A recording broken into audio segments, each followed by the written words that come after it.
Hello and welcome. Hi everyone. How's it going? Maybe just to kick off, even though you're obviously not playing Superman, some amazing actors have played your character's descendant. Does an actor like Christopher Reeve, do those other actors, does their stance or their presence, does any of it inform what you do because they're playing people who do share DNA with your character? I mean, we've been so lucky with people who played Superman. They've all been really excellent, from George Reeves and Kirk Allen all the way to Henry Cavill and Christopher Reeve. Obviously, I think the first time that Superman stepped into a lot of our lives was the Richard Donner movie, which is utterly fantastic, and some would say the best comic book movie ever made. Still, for me as an actor, even though I am a tremendous fan of the comics and the films, it's about approaching the role in the way that it is in the script. And the great thing about him is that while there are similarities, there is this drive, this hatred of injustice, and this desire to be part of something that's bigger than just himself. He didn't have the benefit of growing up with Ma and Pa Kent in a loving, nurturing environment. He grows up in a society that's seemingly utopian, but is edging towards authoritarianism. And it's a very strict, rigid class system that he's growing up in that has very precise ideas about who you are and what you can do and what you can't do. So it makes him a bit harsher, a bit rougher around the edges. And very early on in the story, his family is shamed and goes from the very top of Kryptonian society right down to the bottom. So he's living rough and he's just trying to make ends meet. And these lofty things like truth and justice seem just very, very, very far away. So he's a very, very different person.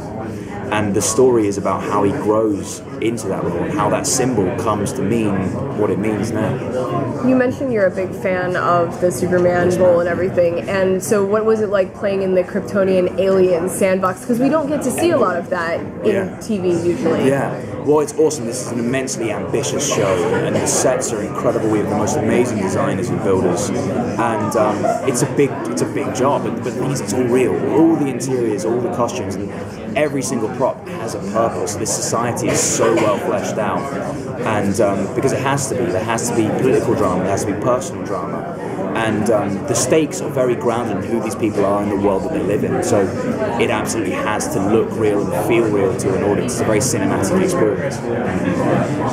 Could you talk a little bit? We've heard details that your character is going to find out his legacy generations from now. Could you talk a little bit about how you play that and how your character takes on, knowing that what might happen to his planet or what might happen to his race? Well, I can't talk about it yet. You're going to have to find out. But I will say that the story begins with a conspiracy on Earth in 2017, where I can't tell you who, but they're familiar. Launches a plot to prevent Earth's greatest hero, Superman, from ever being born. So while there are political intrigues and drama and stakes that existed in Krypton 200 years ago, the ramifications of every choice that Seyg makes will affect the legacy of Superman directly here in the present day. So there's a lot going on in the show, and it's an epic, ambitious, high-concept science fiction story that branches time and space. So yeah, very excited. What do you think the fans who are familiar with the Superman series, all of the multi-worlds that we've got, are going to be most excited about with this unique, different kind of show? Yeah. I think the thing is that thematically, hope is at the centre. That's who Superman is, that's what he stands for. And while we're very ambitious about telling a completely new story and no one really knows what to expect and minds will be blown, who that is and what that means and how that symbol comes to mean what it does to millions of people around the world, myself included, is going to be essential to the story, and I think people are going to be really interested to see that. Are you able to talk a little bit about if and when your character will have any kind of relationship with the family of God? So yes, we have a fantastic actor, Georgina Campbell, who's playing Light Zod. It's a really interesting story. As I said before, it's a very rigorous class structure, and there's a guild system, and we have the military guild, and Seyg is a bit of a hustler, and Lighter is a soldier. So it should seem like oil and water, but it's a really forbidden relationship in a society where to step out of line is an act of rebellion. So yes, there will be absolutely the House of Zod. There will be other houses as well as characters that will be familiar to DC fans.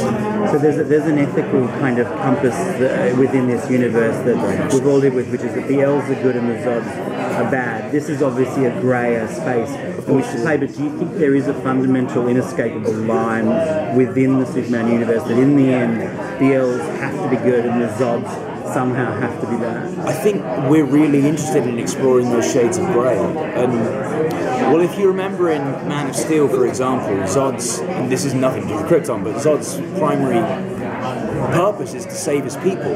And yes, he was using horrible tactics to do it. But I think those are sort of things that really inspire us, is that there are sacrifices you have to make, and this is a show with no moustache-twirling villains and no heroes who are as pure as driven snow. People make mistakes and don't always win, and sometimes I love it. He's terrible. But yes, so we're very interested in mining all of those shades of grey, absolutely. Yeah. Thank you. Thank you so much. It's been my pleasure. Thanks so much. Good luck with the show. Congratulations. Thanks so much. Thank you.